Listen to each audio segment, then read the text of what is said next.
প্রত্যেকটা সূরার নাম ওই সূরার মধ্যে পাওয়া যায়, কিন্তু কয়েকটা সূরা আছে যা সূরা বাকারা বলেন, বাকারা শব্দ ওই সূরার মধ্যে আছে।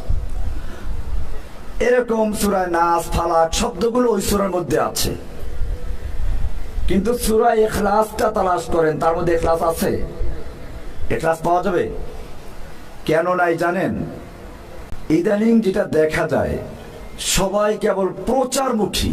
কে কার আগে প্রচার করবে, কে কাকে প্রদর্শনী করবে, এটার জন্য প্রতিযোগিতা হচ্ছে। আবার বলে যে এটা ইখলাসের সঙ্গে করছি। আরে ভাই, যেই ইখলাস প্রকাশ পায় ও ইখলাস भी इखलास की तरफ मोहताज है। কি বললাম? প্রত্যেকটা সূরার নাম ওই সূরার মধ্যে পাওয়া যায়, কিন্তু কয়েকটা সূরা আছে যা সূরা বাকারা বলেন, বাকারা শব্দ ওই সূরার মধ্যে আছে। এরকম সূরা নাস, ফালাক শব্দগুলো ওই সূরার মধ্যে আছে, কিন্তু সূরা ইখলাসটা তালাশ করেন, তার মধ্যে ইখলাস আছে? ইখলাস পাওয়া যাবে? কেন নাই জানেন?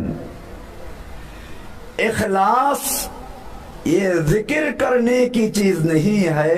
अगर जिक्र किया जाए तो फिर वो इखलास नहीं है, वो इखलास भी इखलास की तरफ मोहताज है। इखलास को उल्लेख करार जिनिस नय। যদি ইখলাস উল্লেখ করা আমি ইখলাসের সাথে করেছি, খালিস আল্লাহর জন্য করেছি, আরে ভাই তুমি যদি আল্লাহর জন্য করো তো আল্লাহ তো দেখতেই পাচ্ছ, তো বলার দরকারটা কি? তুমি যখন বলছো বোঝা গেল ইখলাস তোমার নেই, ওই ইখলাসকে আবার ইখলাস করো। ওয়াহি ইব্রাহিম আলাইহিস সালাম দোয়া করলেন, রব্বানা তাকাব্বাল মিন্না ইন্নাকা আনতাস সামিউল আলিম। এটা আপনাদের বিশেষ করে দায়ী যারা প্রত্যেকে খেয়াল রাখতে হবে। আল্লাহর কাছে রাতের বেলায় কেঁদে কেঁদে বলতে হবে যে আল্লাহ, আমি যা করছি তুমি মেহেরবানি করে কবুল করে। এটা আমাদের জাতির পিতা ইব্রাহিম আলাইহিস সালাম শিখিয়েছেন। 2 নাম্বার, আপনার মাধ্যমে অনেকে দাওয়াত পাচ্ছে, দিনের পথে চলে আসছে, আপনি নিজে ঠিকমতো আমল করেন না।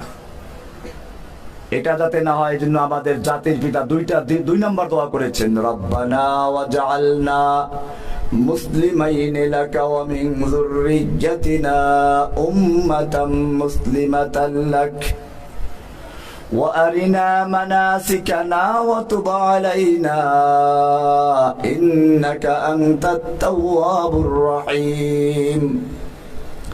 رب العالمين, পিতা পুত্র মিলে তোমার ঘর তৈরি করছি, তোমার মাদ্রাসা তৈরি করছি, কবুল হয়ে গেল, কিন্তু আমরা কপাল পোড়া নিজেরা কবুল হলাম না, এমনটা যেন না হয়। রব্বানা ওয়াজআলনা মুসলিমাইনি লাকা ওয়া মিন যুররিয়্যাতিনা উম্মাতাম মুসলিমাতান লাক। আমাদের দুজনকে এবং আমাদের পরবর্তী প্রজন্মকে, আমাদের সন্তানদেরকে তোমার আনুগত্যশীল হয়ে থাকার জন্য কবুল করো।